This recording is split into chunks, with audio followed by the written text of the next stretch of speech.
नमस्ते। Wintex crop care company में सभी किसान मित्रों का मैं विनायक फिर से हार्दिक स्वागत करता हूं।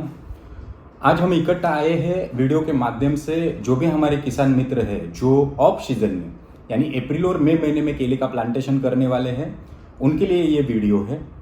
और अगर आप हमारे चैनल पे नए हो तो हमारे चैनल को सब्सक्राइब कीजिए और बाजू में जो बेल आइकन का बटन है वो दबाइए ताकि खेती संबंधित वीडियो आपको मिलती रहे। और वीडियो पसंद आए तो शेयर जरूर करना क्योंकि जरूरतमंद किसान के पास ये वीडियो पहुंचना बहुत जरूरी है। हम डीप में आज डिस्कशन करने वाले हैं कि केले में हमें क्या क्या गर्मी में ध्यान रखना है। अभी केले की खेती अगर देखी जाए तो बहुत ही लास्ट 4-5 सालों से बहुत ही फायदेकारक किसान मित्रों के लिए बन रही है। केले में लास्ट 4-5 साल की बात करें तो काफ़ी अच्छा आर्थिक लाभ किसान मित्रों को मिल रहा है। उसी के सामने अगर देखा जाए तो केले में बदलता मौसम है, उसी के साथ साथ बढ़ता हुआ रोग कीटक का प्रमाण है, उसी के साथ साथ लेबर की दिक्कतें हैं, उसी के साथ साथ जो भी हम दवा और खातर का खेती में जो यूज कर रहे हैं उसका खर्चा है। तो एक बाजू से खेती फायदेमंद बन ही रही है लेकिन उसी के सामने समस्या और चैलेंजेस भी उतनी प्रमाण में बढ़ते जा रहे हैं। तो आज की वीडियो बहुत खास बनने वाली है, तो वीडियो को एंड तक जरूर देखिए ताकि आपको पूरी तरह से समझ में आए।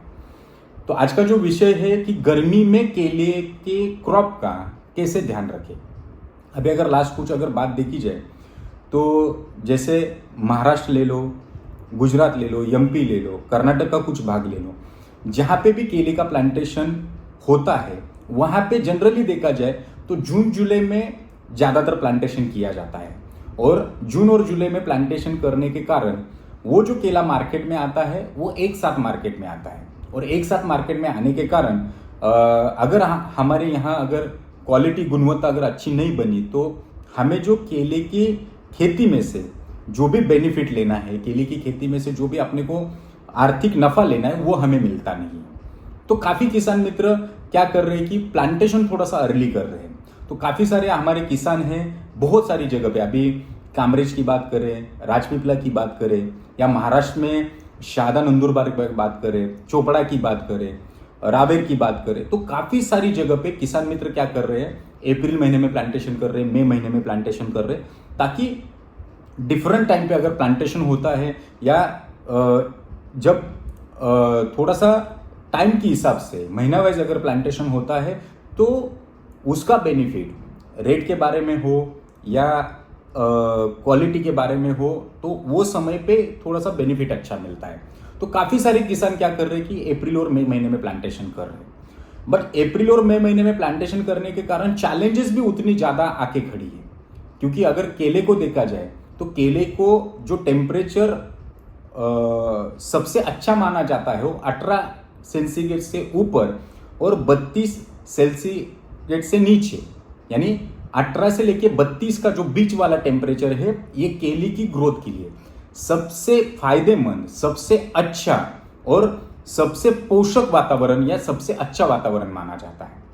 लेकिन अभी की बात करें तो अभी टेम्परेचर बहुत तेजी से बढ़ता है। अप्रैल और मई महीने की बात करें तो 10-11 बजे ही 40 के ऊपर टेम्परेचर जाता है, 40-42, अभी कई जगह पे तो 44-43 का टेम्परेचर है। और ये समय पे अगर हम ऑफ सीजन में कोई किसान अगर प्लांटेशन करता है तो उसमें सटीक जानकारी रहना बहुत जरूरी है, प्रॉपर नॉलेज होना जरूरी है और उन नॉलेज के साथ अगर वो काम करता है तो वो किसान मित्रों को उसका बेनिफिट अच्छे से मिलता है। तो आज हम बात करने वाले हैं कि केले की खेती में गर्मी में क्या ध्यान रखना है। तो अभी देखा जाए तो जनरली ऑफ सीजन में जो लगाते हैं तो काफ़ी सारे किसान यानी मेरे हिसाब से एवरेज किसान टिश्यू कल्चर को प्राधान्य देते हैं, टिश्यू कल्चर जो प्लांट रहते हैं उसको प्राधान्य देते हैं। तो सबसे पहले हमें जहाँ से भी अपने प्लांट आने वाले हैं वहाँ पे ध्यान एक चीज़ का रखना है कि प्रॉपर हार्डनिंग वाला, प्रॉपर अच्छी तरह से तैयार हुआ पौधा ही हमें लेना है। उसमें ध्यान एक चीज़ का रखो, जब प्लांट अपने पास आते हैं तो मिनिमम 5 से 6 पन्ने पौधे के ऊपर रहना चाहिए। पौधे में उसकी जो स्टिक है वो स्ट्रांग और हेल्दी रहना जरूरी है। उसी के साथ साथ पौधे के ऊपर थोड़े से गुलाबी कलर के धब्बे अगर बीच बीच में हो तो ये काफ़ी अच्छा हार्डनिंग साइन माना जाता है। यानी वो जो पौधा अपने पास आता है तो हम जब उसको खेती में ट्रांसप्लांट करते हैं, जब खेती में हम लगाते हैं, तो उसमें विल्टिंग या जो टेम्परेचर की वजह से या अदर किसी कारणवश तो खराब होने के चांसेस सबसे कम रहेंगे। पहली बात ये हो गई। जैसे अपने पास प्लांट आते हैं तो ये चीज़ देखना बहुत जरूरी है। उसके बाद जैसे ही अपने पास प्लांट आते हैं तो बिल्कुल भी लगाने में जल्दबाजी नहीं करनी है। हमें लगाने के लिए जल्दबाजी नहीं करनी है। क्यों नहीं करनी है? एक तो देखो, जहां जो भी नर्सरी से हम प्लांट ले रहे हैं, एक तो नर्सरी सर्टिफाइड होना चाहिए।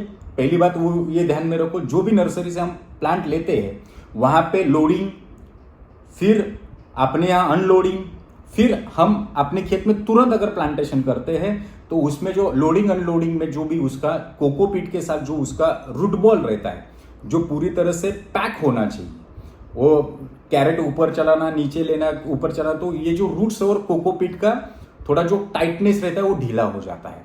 तो कभी भी प्लांटेशन करते वक्त, अगर आप ऑफ सीजन में प्लांटेशन कर रहे हो, अप्रैल में महीने में प्लांटेशन कर रहे हो, तो अपने यहाँ के मिनिमम 3 से 4 दिन पौधे को छांव में, पॉसिबल हो तो आप नेट बना दो, नेट के अंदर रखो, लेकिन बिल्कुल भी जल्दबाजी में प्लांटेशन नहीं करना है। अपने वातावरण में वो पौधे सेट होने चाहिए।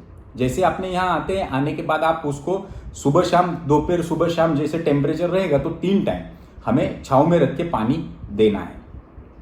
पॉसिबल हो ट्रांसपोर्ट से प्लांट आ रहे हैं और जैसे ही प्लांट आते हैं तो प्लांट के ऊपर ट्रेस रहता है, पानी ट्रांसपोर्ट में मारा नहीं जाता है या वहाँ पे पानी मार के तुरंत अपने यहाँ आता है तो प्लांट पूरी तरह से ट्रेस में रहता है। तो अपने यहाँ आने के बाद हम जैसे पानी देते हैं, पानी दे के दूसरे दिन अगर पॉसिबल हो तो एक फंजीसाइड अच्छी तरह से ले लो, जैसे 22 रेडोमिल हम ले सकते हैं। उसी के साथ साथ जो भी अपना एरिया है उसमें हम 19-19 ले सकते हैं, मैग्नीशियम सल्फेट ले सकते हैं और माइक्रोन्यूट्रिएंट ले सकते हैं। इसका कॉम्बिनेशन करके आप पौधे के ऊपर स्प्रे करो, जिससे क्या होगा कि ट्रांसपोर्ट में जो उस प्लांट के ऊपर आया हुआ ट्रेस है वो ट्रेस अच्छे से रिलीज होगा। उसी के साथ साथ पौधा एकदम खुमास में और हेल्दी रहेगा।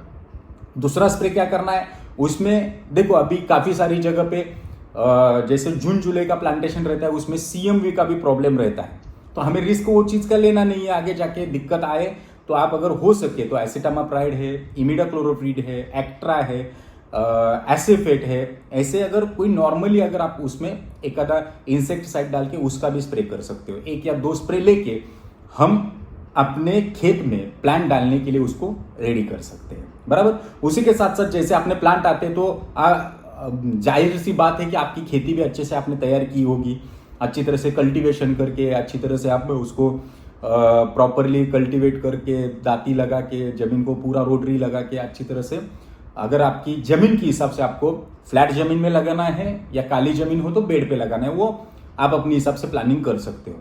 वो होने के बाद हमें क्या करना है कि अच्छी तरह से, अगर बेड पे आप प्लांटेशन कर रहे हो, हमारे काफी सारे एरिया के जो किसान है वो बेड पे प्लांटेशन करते हो। अगर बेड पे प्लांटेशन करने वाले हो तो गर्मी में प्लांट आने से पहले मिनिमम 20 से 25 दिन पहले छांव के लिए इंतजाम करना बहुत जरूरी है, जिसके लिए हम अगर अपने पास टाइम है तो लीला पड़वास के तहत हम उसमें जैसे सन दिंडड़ बोलते हैं या मराठी में ताक देंचा बोलते हैं या तिल बोलते हैं, तड़ बोलते हैं, वो लगा सकते हैं, जिससे क्या है कि पौधे में प्रोटेक्शन रहे।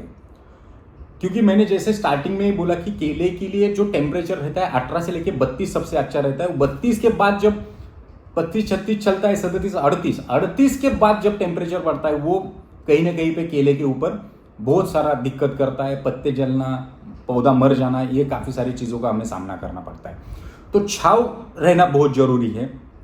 छांव लगाते वक्त जहाँ पे भी आप प्लांटेशन करने वाले हो तो उसके लेफ्ट साइड, यानी जब सूरज जिस बाजू ढलता है वो बाजू आपको यल आकार में हमें क्या करना है, जो भी मैंने बोला, तल हो या सन डिंडर हो, ताग देंचा हो, उसका सीड्स डालना जरूरी है। और ये चीज कम से कम 20 से 25 दिन पहले हमें करनी है। और वो उग के इतना जब आता है तब हम वहां पे क्या कर सकते हैं, प्लांटेशन कर सकते हैं। अगर पॉसिबल नहीं है, ऑलरेडी आपने जमीन तैयार किया है और अभी प्लांटेशन आने वाले 2-4 दिनों में आप करने वाले हो, तो मार्केट में क्रॉप कवर का एक ऑप्शन बहुत अच्छा बनता है, जिससे क्रॉप कवर लगा के पूरा पौधा डाल के 3 डंडी डाल के उसको क्रॉप कवर हम पहना सकते हैं। वो एक ऑप्शन अच्छा बन सकता है। तो हमें बिल्कुल भी विदाउट प्रोटेक्शन का, सन डिंगलर हो या फिर आपका क्रॉप कवर हो, विदाउट प्रोटेक्शन का अप्रैल और मई महीने में केला हो, पपया हो, जो भी ऑफ सीजन में आप प्लांटेशन करने वाले हो, उसका नियोजन करना नहीं है। ये चीज बहुत ही इंपॉर्टेंट चीज है। विदाउट सपोर्ट के खाली केले का प्लांटेशन, मेरा निवेदन है किसान मित्रों को कि लगाना मत। देखो, अगर क्लाइमेट थोड़ा सा बादल आ गया, प्लांट सेट हो गए तो अपने नसीब का, लेकिन अगर टेम्परेचर कंटिन्यू अगर ज्यादा रहा तो डेफिनेटली वो पौधे के ऊपर प्रॉब्लम करेगा, पत्ता जलेगा, पत्ता खुल के नहीं निकलेगा, बहुत सारी दिक्कतें आएगी। तो हमें ये चीज बहुत अच्छे से ध्यान में रखना है कि विदाउट प्रोटेक्शन अपने को अप्रैल और मई महीने में प्लांटेशन नहीं करना है। अगर आप जून जुलाई में प्लांटेशन कर रहे हो, कोई चीज का टेंशन नहीं, लेकिन अगर आप अप्रैल और मई महीने में प्लांटेशन कर रहे हो तो ये चीज आपको जानना जरूरी है। उसके बाद जैसे ही वो बड़ा हो जाता है, हमें क्या करना है कि खड्डे में जैसे खड्डा लेके या पूरी तरह से जैसे बेड के ऊपर अच्छी तरह से पानी चला के बेड पूरा गीला करके खड्डा निकाल के खड्डे में हमें प्लांटेशन करना है। प्लांटेशन जैसे ही हो जाता है, उसके पीछे मिनिमम 1 लीटर पानी पीछे हमें डालना है, जिससे क्या है कि पूरी तरह से वो कॉम्पैक्ट बने, जमीन फिट हो जाए और उसके जो रूट जोन है वो अपने जमीन में चले जाए। इसके लिए अपने को पीछे से कम 1 लीटर पानी डालना है प्लांटेशन करने के बाद। अभी इसके लिए मैं बिल्कुल बेड के अंदर हमें फर्टिलाइजर डालना है नहीं डालना है, वो फार्मर की जमीन के हिसाब से हम प्लस माइनस रखते हैं, लेकिन शक्य तो हम टेम्परेचर में फर्टिलाइजर डालना अवॉइड करते हैं, क्योंकि फर्टिलाइजर डालने से एक तो अपटेक नहीं होगा प्रॉपर तरीके से। दूसरी चीज ऐसी है कि फर्टिलाइजर डालने से दूसरा क्या है कि अगर समझो खड्डे में किसी ने डाला तो वो गर्म पड़ सकता है और उसका इफेक्ट पौधे के ऊपर आ सकता है। इसके लिए हम क्या कर रहे हैं कि जैसे परिस्थिति है उस हिसाब से हम फार्मर से डिस्कशन करके हम जमीन के हिसाब से उनको सजेस्ट कर रहे हैं। तो शक्य तो अगर फर्टिलाइजर नहीं डालते हो तो अच्छा है, प्लांटेशन सेट होने के बाद हम फर्टिलाइजर का प्लान कर सकते हैं। तो अभी हम सेकंड स्टेज पे आ रहे हैं कि प्लांटेशन किया, पीछे से हमने क्या किया कि पूरी तरह से 1 लीटर पानी डाला। अभी प्लांटेशन लगाने का जो टाइमिंग है, यानी जो हम प्लांट लगाने वाले वो टाइमिंग क्या करना है हमें, जो हमने 2-3 दिन अपने नर्सरी में प्लांट रखे हैं या छांव में प्लांट रखे हैं, कभी भी गर्मी में प्लांटेशन करते वक्त तो सुबह में प्लांटेशन बिल्कुल नहीं करना है। सुबह में प्लांटेशन बिल्कुल नहीं करना है। प्लांटेशन 3 से 4 बजे के बाद ही प्लांटेशन करना है।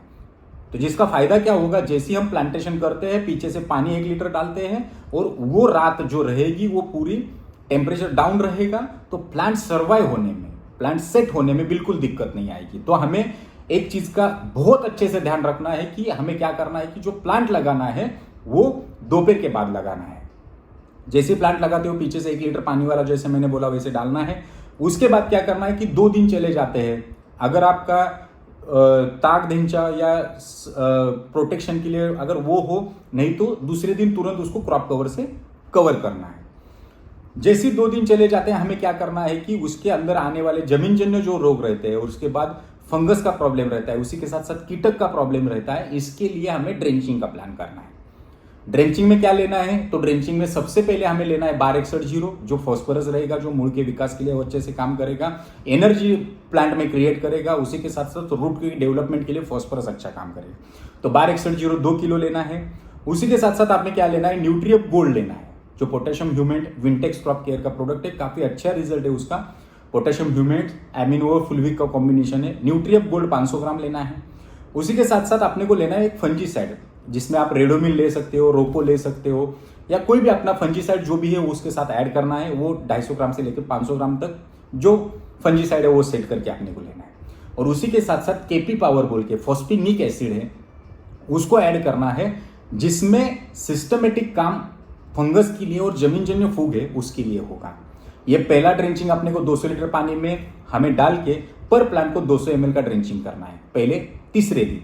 फिर बाद में 4-5 दिन जाने के बाद दूसरा ड्रेंचिंग हमें सेट करना है, जिसमें एक लीफ निकलने के बाद मिनिमम 7-8 दिन में पहला लीफ निकल जाता है, 7वें 8वें दिन अपने को दूसरा ड्रेंचिंग करना है। दूसरे ड्रेंचिंग में क्या लेना है हमें, तो उसमें लेना है 90-90, 19-19-19, जो तीनों न्यूट्रिएंट्स है 19-19-19, तीनों न्यूट्रिएंट्स में उसका मूल का विकास अच्छे से होगा, थड़ का विकास अच्छे से होगा, पत्ता अच्छे से निकलेगा, ग्रीनरी मेंटेन रहेगी।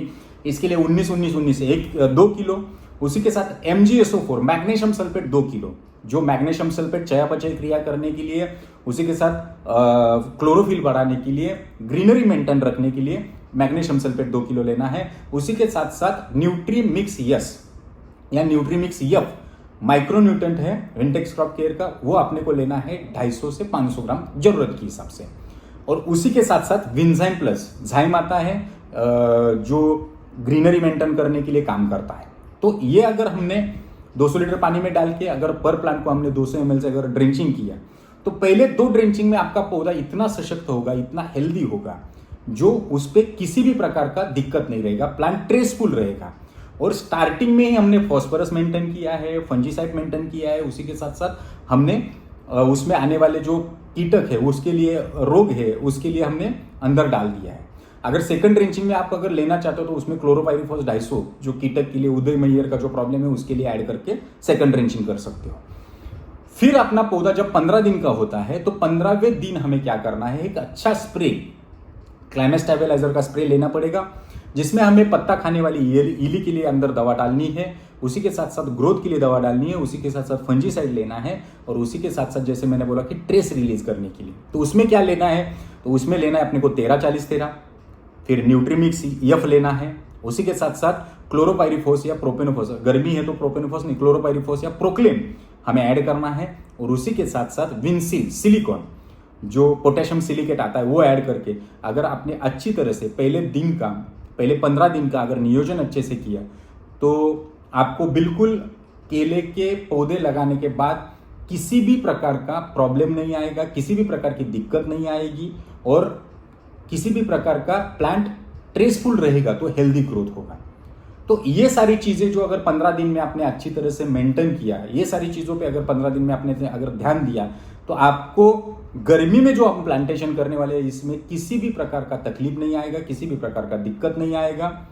हर चीज को हमने टच किया है पहले 15 दिन में, हर एक न्यूट्रिएंट्स को टच किया है, प्रोटेक्शन कैसे करना है, हर चीज का ध्यान हम अगर रख के आगे जाएंगे तो आपके प्लांट अच्छी तरह से सेट होंगे। किसी भी प्रकार, किसी भी कारणावश आपका पौधा खराब नहीं होगा, आपका पौधा बिगड़ेगा नहीं, और डेफिनेटली जैसे ही जून जुलाई आएगा पौधे की ग्रोथ अच्छी होगी, और अच्छे से अच्छा आपको उसमें से प्रोडक्शन भी मिलेगा, और अच्छे से अच्छा आउटपुट भी मिलेगा। तो जैसे मैंने बोला, ये सारी चीज़ों को आप ध्यान रख के काम कर सकते हो। अगर आप हमारे चैनल पे नए हो तो मैं मेरा नंबर भी नीचे दे रहा हूँ। अगर आप हमारे चैनल पे नए हो, आप हमसे जुड़ना चाहते हो, खेती में आप जुड़ के अच्छे से अच्छे आमदनी लेना चाहते हो, तो आप हमसे जुड़ सकते हो। मैं मेरे कंपनी का नंबर नीचे दे रहा हूँ। एरिया वाइज जो हमारे अधिकारी काम कर रहे हैं, हम अभी अगर देखा जाए तो 3-4 राज्यों में हम कार्यरत है, और केला हो, पपैया हो, वेजिटेबल हो, इसमें काफ़ी अच्छे लेवल पे हम काम कर रहे हैं। किसान मित्र काफ़ी सारे जुड़े हैं हमसे, और अच्छे से अच्छा खेती में से लाभ ले रहे हैं। तो मैं सभी को निवेदन करता हूं कि आप हमसे जुड़िए और अपने खेती में अच्छे से अच्छा लाभ लीजिए। खूब खूब धन्यवाद। Thank you so much. नमस्कार।